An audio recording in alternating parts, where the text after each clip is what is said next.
আমরা কি মহাপ্রলয়ের দিকে এগিয়ে যাচ্ছি? সারা বিশ্বে এখন একটাই প্রশ্ন, কবে বাজবে তৃতীয় বিশ্বযুদ্ধের দামামা? একদিকে ইরান যুক্তরাষ্ট্রের সরাসরি সংঘাতের হুমকি, অন্যদিকে ফিলিস্তিনের ইসরায়েলি বর্বরতা। এরই মাঝে ভেনেজুয়েলার প্রেসিডেন্টকে তুলে নিয়ে যাওয়ার মতো চাঞ্চল্যকর ঘটনা এবং ইরানের ভেতর তীব্র অস্থিরতা, সব মিলিয়ে বিশ্ব রাজনীতি এখন এক বারুদের স্তূপ, যেখানে একটি দিয়াশলাইয়ের কাঠিয়েই যথেষ্ট পুরো পৃথিবীকে সারকার করে দিতে। শুরু করা যাক ল্যাটিন আমেরিকা থেকে। সম্প্রতি যুক্তরাষ্ট্রের এক চমকপ্রদ ও বিতর্কিত পদক্ষেপ বিশ্বকে স্তম্ভিত করেছে। ভেনেজুয়েলার প্রেসিডেন্টকে তারা নিজ দেশ থেকে কার্যত তুলে নেওয়ার মতো ঘটনা আন্তর্জাতিক আইনের সীমারেখাকে প্রশ্নের মুখে ফেলে দিয়েছে। বিশ্লেষকরা মনে করছেন এটি শুধু এক ব্যক্তির বিরুদ্ধে নয়, এটি একটি স্বাধীন দেশের সার্বভৌমত্বের ওপর সরাসরি আঘাত। এমন ঘটনা ল্যাটিন আমেরিকার রাজনৈতিক মানচিত্রকে এক অস্থির ও বিপজ্জনক অবস্থার দিকে ঠেলে দিতে পারে। ভেনেজুয়েলার এই অস্থিতিশীলতা ইতিমধ্যেই প্রতিবেশী দেশগুলোকে সতর্ক করেছে। অর্থনৈতিক সংকট, জ্বালানি সমস্যার সঙ্গে রাজনৈতিক উত্তেজনা যুক্ত হয়ে ল্যাটিন আমেরিকার বৃহৎ রাজনৈতিক স্থিতিশীলতাকে বিপন্ন করছে। এমন পরিস্থিতিতে ছোট দেশগুলোও আন্তর্জাতিক চাপের শিকার হতে পারে। বিশ্বমঞ্চে প্রশ্ন উঠছে, যুক্তরাষ্ট্র কি প্রকাশ্যে অন্য দেশের সরকার পতনের খেলা শুরু করছে, নাকি এটি শুধু গণতান্ত্রিক নীতি রক্ষার যুক্তি দিয়ে আড়াল করা কূটনৈতিক পদক্ষেপ?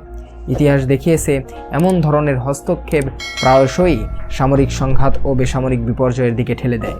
এবার ভাবুন, যদি ভেনেজুয়েলার মতো তেল সম্পদে ধনী দেশটিকে এই অবস্থায় ফেলা যায়, তাহলে পুরো ল্যাটিন আমেরিকা অঞ্চলের রাজনৈতিক আগুন ছড়িয়ে পড়তে কতটা সময় লাগবে? বিশ্লেষকরা সতর্ক করছেন, এটি শুধু ভেনেজুয়েলার সমস্যা নয়, এটি একটি আঞ্চলিক সংকট যা তৃতীয় বিশ্বযুদ্ধের মতো বড় সংঘাতের শুরুর ইঙ্গিত দিতে পারে। এদিকে মধ্যপ্রাচ্যের শক্তিধর ইরানে জ্বলছে বিক্ষোভের আগুন। সামাজিক অস্থিরতা এবং সাধারণ মানুষের ক্ষোভকে পুঁজি করে যুক্তরাষ্ট্রে সেখানে যেন ঘি ঢালছে, এমন অভিযোগ উঠেছে আন্তর্জাতিক বিশ্লেষক মহলে। অনেকের দাবি, মার্কিন প্রশাসন ইরানের জনগণকে প্ররোচিত করে বর্তমান সরকারকে উৎখাতের নীল নকশা সাজাচ্ছে। কিন্তু ইরানও সহজে দমে যাওয়ার দেশ নয়। সরকারের হাতে রয়েছে আধুনিক প্রযুক্তি এবং কৌশলগত শক্তি, যার মধ্যে সবচেয়ে গুরুত্বপূর্ণ হলো মাটির নিচে তৈরি করা বিশাল মিসাইল সিটি। পেন্টাগনের রিপোর্ট অনুযায়ী ইরানের এই প্রস্তুতি বিশ্বকে হুঁশিয়ার করে দিচ্ছে, যদি তারা একবার হাইপারসনিক ফাত্তাহ মিসাইল ছোড়ার সিদ্ধান্ত নেয়, মধ্যপ্রাচ্যে মার্কিন ও ইসরায়েলি ঘাঁটির অস্তিত্ব রক্ষা করা সহজ হবে না। বিশ্লেষকরা বলছেন, এই দ্বন্দ্ব শুধু অভ্যন্তরীণ আন্দোলন নয়, এটি একটি আন্তর্জাতিক শক্তি খেলার অংশ, যেখানে উত্তেজনা দ্রুত সামরিক সংঘাতে রূপ নিতে পারবে। মধ্যপ্রাচ্যে যে এক মুহূর্তের অস্থিরতা ও বিশ্বমঞ্চে সংকটের চাবিকাঠি হয়ে দাঁড়াতে পারে, সেটাই এখন সবচেয়ে বড় ভয়। ফিলিস্তিনের পরিস্থিতি এখন সত্যি বর্ণনাতীত। ইসরায়েলের হামলা সব সীমা ছাড়িয়ে গেছে। হাসপাতাল, স্কুল, ছাত্র শিবির, কোনো কিছুই তাদের আগ্নেয়াস্ত্রের কবল থেকে রক্ষা পাচ্ছে না। সাধারণ মানুষই সবচেয়ে বড় শিকার। এই সংঘাত এখন আর কেবল হামাস ও ইসরায়েলের দ্বন্দ্বে সীমাবদ্ধ নেই। বিশ্লেষকরা বলছেন, এটি ধীরে ধীরে অক্ষশক্তি বনাম প্রতিরোধ যোদ্ধাদের মহাযুদ্ধে পরিণত হচ্ছে। রাজনৈতিক বিশ্লেষকরা সতর্ক করে বলছেন, মধ্যপ্রাচ্যের এই আগুন যদি নিয়ন্ত্রণের বাইরে চলে যায়, তা শুধুমাত্র সীমানার মধ্যে থেমে থাকবে না, বিশ্বমঞ্চে ধ্বংসের চাবিকাঠি হয়ে দাঁড়াতে পারে। আন্তর্জাতিক সম্প্রদায়ের কূটনৈতিক পদক্ষেপ এখনই এই সংঘাতকে আঞ্চলিক থেকে বৈশ্বিক বিপর্যয়ে রূপান্তরিত হওয়া থেকে রোধ করতে পারে। তবে রাজনৈতিক ও সামরিক শক্তির ভারসাম্য আর সীমাহীন প্রতিশোধের চক্র এই অঞ্চলে স্থায়ী শক্তির সম্ভাবনাকে কঠিন করে তুলেছে। এক মুহূর্তের ভুল হিসাবও এক নতুন বিশ্বযুদ্ধের আগুন জ্বালাতে পারে। এটি এখন কেবল সতর্কতা নয়, বরং বাস্তব ভয়। বিশ্ব রাজনীতি এখন স্পষ্টভাবে দুটি শক্তিশালী ব্লকে বিভক্ত হয়ে পড়েছে। এক পক্ষে দাঁড়িয়েছে আমেরিকা, ইসরায়েল এবং ন্যাটো জোট, অন্য পক্ষে রাশিয়া, চীন এবং ইরান। রাশিয়া ইতিমধ্যেই ইরানের সঙ্গে সামরিক সম্পর্ককে গভীর করেছে। স্যাটেলাইট নেভিগেশন, ড্রোন প্রযুক্তি এবং কৌশলগত প্রশিক্ষণ পর্যন্ত চীনও তার জ্বালানি নিরাপত্তার সাথে ইরানের পাশে ঢাল হয়ে দাঁড়িয়েছে। বিশ্বের সবচেয়ে বড় দেশগুলো ইতিমধ্যেই সতর্ক পদক্ষেপ নিতে শুরু করেছে।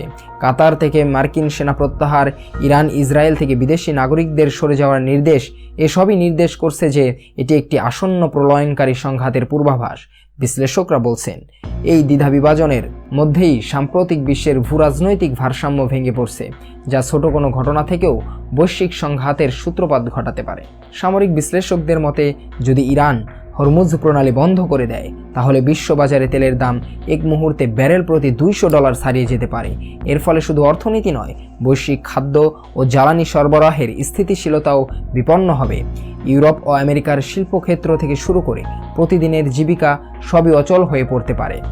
ধর্মীয় ও ঐতিহাসিক বিশ্লেষকরা বর্তমান পরিস্থিতিকে শেষ জামানার মহাযুদ্ধ বা মালহামার সাথে তুলনা করছেন। ফোরাত নদীর পানি শুকিয়ে যাওয়া, সিরিয়ার ধ্বংসযজ্ঞ, মধ্যপ্রাচ্যের অস্থিতিশীলতা সবই যেন এক সুতোয় গাঁথা। এমন পরিস্থিতি বিশ্বকে এমন এক দুঃসংবাদে বেঁধে দিচ্ছে, যেখানে এক ক্ষুদ্র উত্তেজনাও তৃতীয় বিশ্বযুদ্ধের আগুনে রূপ নিতে পারে। বিশ্লেষকরা আরও সতর্ক করে বলছেন, শুধু সামরিক সংঘাত নয়, অর্থনৈতিক চাপ, তেলের সংকট, খাদ্য নিরাপত্তা সব মিলিয়ে এটি এমন এক যুগান্তকারী সংকট যা বিশ্ব ইতিহাসের পাতায় অদূর ভবিষ্যতে ভয়ঙ্কর দাগ রেখে যেতে পারে। ইসরাফিলের সিংগায় ফু দেওয়ার মতোই ভয়ঙ্কর এক শব্দের অপেক্ষায় এখন বিশ্ববাসী। প্রথম মিসাইলটি কে ছুড়বে, ওয়াশিংটন নাকি তেহরান? তৃতীয় বিশ্বযুদ্ধ কি তবে অনিবার্য? আপনাদের কি মনে হয়? কমেন্ট করে আমাদের জানান। সময়ের সাথে পাল্লা দিয়ে পাল্টে যাচ্ছে ভূ রাজনীতি। পরবর্তী আপডেট পেতে আমাদের সাথেই থাকুন। ধন্যবাদ।